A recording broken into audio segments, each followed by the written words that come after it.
So, yes, advertising can support journalism. In short, the short answer is yes. Advertising is north of $500 billion worldwide industry. And journalism attracts an enormous audience, and advertisers tend to follow an audience. So it stands to reason that if journalism brands do the right thing, that they can capture enough revenue to support journalism.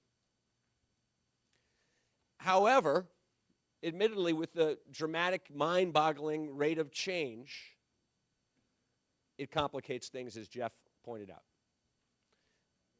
Yesterday is no longer a good enough barometer for tomorrow. And in fact, if you're new school now, if you feel new school in your thinking today, it doesn't mean you'll be new school in your thinking tomorrow. You start from scratch every day, and you have to reinvent your thinking every day. And that creates complications. So what that means is you do have to diversify your revenue.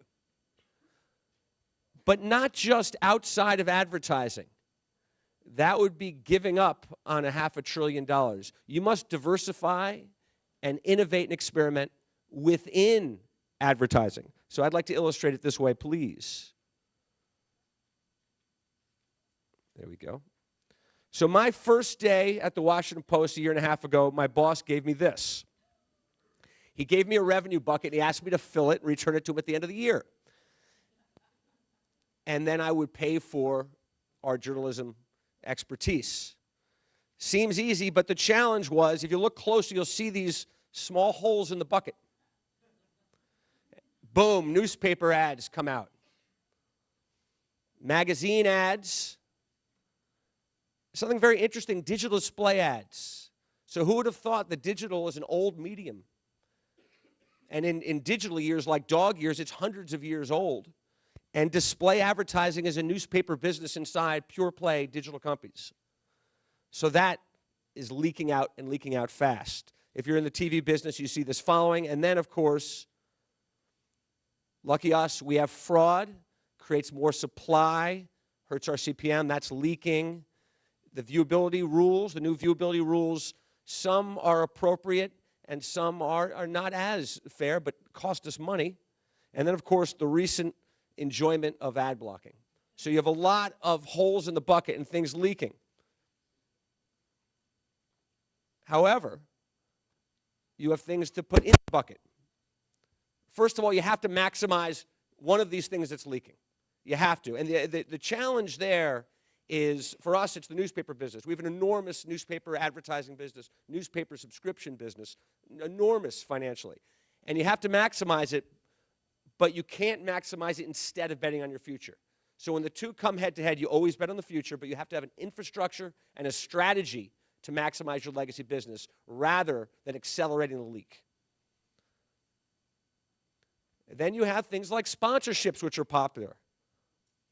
You put them in the bucket. You have video, which is popular. Native advertising.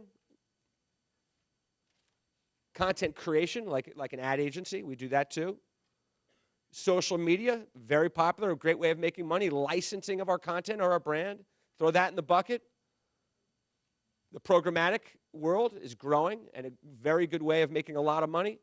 Both open and direct private deals with agencies and clients, programmatic. I'm going to put that right in that bucket too. VR, new, hot, fancy item. There's short-term money, perhaps long-term money to be made. The event business has been good for us to make money. Consumer revenue, subscriptions, digital and print. Tech, we sell our CMS and aspects of our CMS. We sell ad tech. You can make money there too. In addition to all that, you have to experiment and innovate. You have to try different things with your existing assets to try to look for revenue streams. So if you see what you have here, you got a lot of stuff that you can put in that bucket. So even though it's leaking, you can still make money, grow your business, and support journalism.